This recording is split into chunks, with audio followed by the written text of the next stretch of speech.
ಇನ್ನು ರಾಜ್ಯದಲ್ಲಿ Priyank Kharge versus RSS ಅನ್ನುವಂತಹ ವಿಚಾರ ಏನ್ ತಾರಕಕ್ಕೆ ಏರ್ತಾ ಇದೆ. ಅದರ ಭಾಗವಾಗಿ ಈಗಾಗಲೇ ಕಲಬುರಗಿಯ ಚಿತ್ತಾಪುರದಲ್ಲಿ ಏನ್ ಆರ್ಎಸ್ಎಸ್ ಪಥ ಸಂಚಲನ ಇತ್ತು, ಅದರ ಸಿದ್ಧತೆಯ ಭಾಗವಾಗಿ ಏನ್ ಬ್ಯಾನರ್ಗಳ ಅಳವಡಿಕೆ ಆಗಿತ್ತು ಅದನ್ನೆಲ್ಲ ತೆಗೆದುಹಾಕಿದ್ರು. ಬಟ್ ಸ್ಟಿಲ್ ಅದರ ನಡುವೆನೇ ಇವತ್ತು ಕಲಬುರಗಿಯ ಚಿತ್ತಾಪುರದಲ್ಲಿ ಆರ್ಎಸ್ಎಸ್ ಪಥ ಸಂಚಲನ ನಡೀಲಿಕ್ಕಿದೆ. ಬಟ್ ಪಥ ಸಂಚಲನಕ್ಕೆ ತಹಶೀಲ್ದಾರ್ ಅನುಮತಿಯನ್ನ ಕೊಟ್ಟಿಲ್ಲ ಅನ್ನುವ ಡೀಟೇಲ್ಸ್ ಕೂಡ ಇದೆ. ಅವರಾಗಲೇ ತಹಶೀಲ್ದಾರು 11 ಪ್ರಶ್ನೆಗಳನ್ನ ಕೇಳಿದ್ದಾರಂತೆ. ಇದಕ್ಕೆ ಆರ್ಎಸ್ಎಸ್ ಸಮರ್ಪಕವಾದಂತ ಉತ್ತರವನ್ನ ಕೂಡ ಕೊಟ್ಟಿದೆ. ಬಟ್ ಸ್ಟಿಲ್ ತಹಶೀಲ್ದಾರರಿಂದ ಯಾವುದೇ ಪ್ರತಿಕ್ರಿಯೆ ಬಂದಿಲ್ಲ.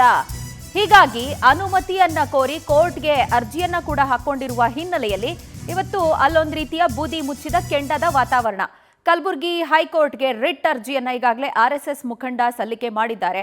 ಇವತ್ತು ಕಲಬುರಗಿ ಹೈಕೋರ್ಟ್ನಲ್ಲಿ ಅದರ ವಿಚಾರಣೆ ಕೂಡ ಬರಲಿಕ್ಕಿದೆ. ಹಾಗಾಗಿ ಇವತ್ತು ಪಥ ಸಂಚಲನಕ್ಕೆ ಷರತ್ತುಬದ್ಧ ಅನುಮತಿ ಸಿಗುವಂತ ಸಾಧ್ಯತೆಗಳು ದಟ್ಟವಾಗಿದೆ.